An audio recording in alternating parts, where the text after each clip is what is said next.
Hello, I'm Professor Brian Boucher. Welcome back. In this video, we are going to wrap up the final 4 adjusting entries for Relic Spotter. Let's get started. Transaction 25. The accountant asked, what about the prepaid advertising account?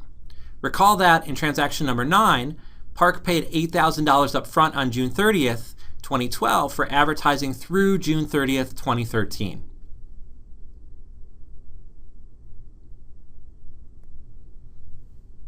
We need an adjusting journal entry to recognize an expense for the 6 months of advertising that has been used up between June 30th, 2012 and December 31, 2012. So we debit advertising expense to recognize the expense, and then we have to credit prepaid advertising to reduce the asset so that its balance now is how much is prepaid going forward. I got $4,000 by taking $8,000 that we prepaid for a year and realizing that half a year has gone by. So if you take half a year of $8,000, it's $4,000 for 6 months. How do you know that half of the prepaid advertising has been used up? What if most of the adverts ran in the first few months? Then, more than half has been used up. For deferred expenses such as a prepaid asset, we allow managers to either allocate it based on time, as we're doing here, or based on usage. For example, if the manager thought that the company would have 50 advertisements run over the next year, and so far this period 30 advertisements have run, then what the manager would do is take 3/5 of the prepaid asset as an expense this period and defer the remaining 2/5 to next period. So we allow managers to choose whichever method they want, either usage or time, based on what they think would best match the business activities of the company.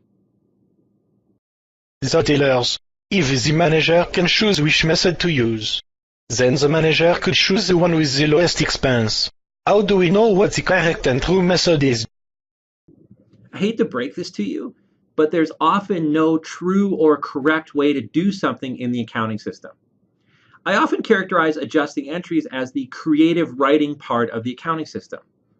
We give managers discretion on how to do their adjusting entries because we want them to best capture the true economics or the true business activities of the company. In other words, we give some creative writing to the managers, hoping they'll write better nonfiction books. But of course, there have been cases where managers have abused this discretion, where they've used the creative writing part to write better novels or fiction books. What you have to do is learn as much accounting as possible so that you know what the options are. Then think about managers' incentives to manipulate in a given situation and approach the financial statements with a healthy degree of skepticism, which you often need to do. We post this to T accounts, so we post a credit to prepaid advertising. Now the balance will be $4,000, which is how much is prepaid as of December 31. And we create an advertising expense T account with a debit balance. Transaction 26. The accountant asked, what about the notes receivable account? Recall that in transaction number 10, Park borrowed $5,000 from Relic Spotter at a 10% interest rate on June 30, 2012, with the principal and interest due in a lump sum on June 30, 2013. We need an adjusting journal entry to recognize the interest revenue that we've earned by providing the money outstanding for 6 months. So we're going to credit interest revenue for $250. The debit here is going to be an interest receivable to represent the fact that Rebecca Park owes us $250 in cash. Now where the $250 comes from is the total interest is going to be $5,000 of principal times a 10% annual interest rate is $500 of interest per year, but it's only been 6 months, so we take half of that to get $250. Why isn't all $500 of interest considered interest receivable? Aren't we going to receive that much in interest between now and June?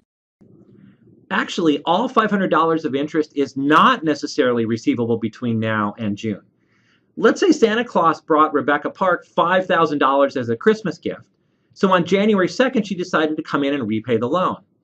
On that date, she wouldn't owe us $500 of interest because that's for a year and it's only been 6 months. she would only owe the $250 of interest that had been accrued so far. So the other $250 is not necessarily receivable unless the money continues to stay outstanding for the next 6 months. So we can't consider it receivable as of December 31st. Then we post this journal entry to the interest receivable and the interest revenue T accounts. Transaction 27, the accountant asked, what about the unearned revenue account? Recall that in transaction number 15, the Penn Antiquities Club paid Relic Spotter $1,200 cash up front on December 1st, 2012 for unlimited rentals over the next year.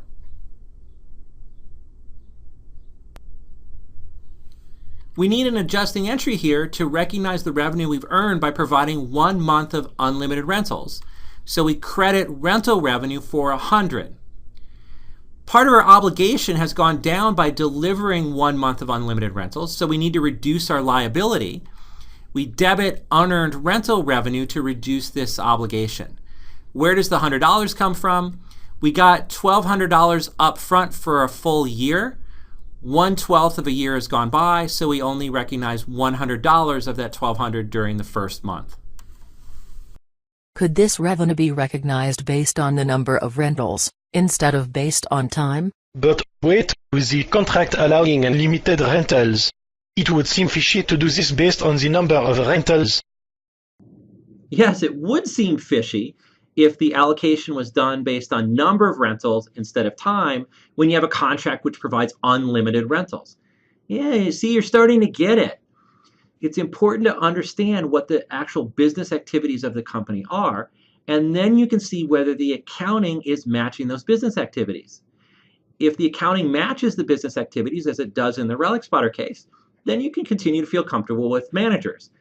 But if you saw a mismatch, like unlimited rentals being accounted for based on number of rentals in the period, then you start to get skeptical about whether managers are manipulating or not. We post this to T accounts. We put a debit and unearned rental revenue. So now the balance in this liability is going to be $1,100, which represents how much of an obligation we have on December 31st. We have to deliver 11 more months of unlimited rentals.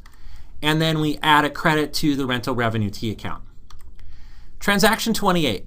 Finally, did I ever mention that the word finally is my favorite word in the accounting language? Let's try this again. Transaction 28. Finally, the accountant noted that Relic Spotter incurred an estimated income tax expense of $630 for 2012. Park was confused by this because she did not do her taxes until April.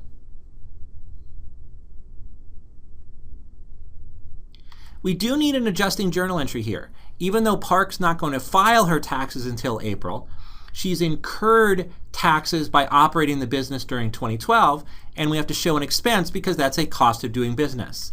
So we're going to debit income tax expense for $630. This is money that we owe the government. That's an obligation, so we need to credit a liability, income tax payable for $630. Then we post this to T accounts.